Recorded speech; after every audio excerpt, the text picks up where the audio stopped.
आज की कहानी है एक राजा की जो भगवान का बहुत बड़ा भक्त था। एक बार उसकी भक्ति से प्रसन्न होकर भगवान ने उसे दर्शन दिए और कहा, राजन मांगो, क्या चाहते हो। राजा ने कहा, भगवान आपका दिया हुआ सब कुछ तो है मेरे पास, बस ये चाहता हूँ कि आप प्रजा को भी दर्शन दे दीजिए मेरी।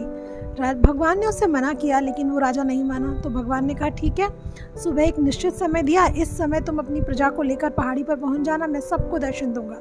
राजा ने उसी समय पूरे राज्य को सूचित करा दिया कि हम भगवान के दर्शन करने जाएंगे। अब सुबह के समय राजा, रानी और पूरी प्रजा भगवान के दर्शन को चल पड़े।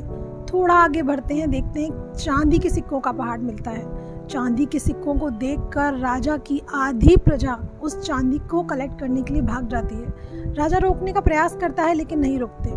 थोड़ी देर बाद थोड़ा दूर चलते हैं तो एक सोने के सिक्कों का पहाड़ मिलता है। अब जितनी भी प्रजा थी, सारे लोग सोना कलेक्ट करने भाग जाते हैं। राजा और रानी अब अकेले जा रहे थे भगवान के दर्शन के लिए। थोड़ी दूर पर जाकर देखते हैं तो एक हीरों का पहाड़ मिलता है। अब की बार रानी खुद को भी नहीं रोक पाती है और हीरे लेने के लिए चली जाती है।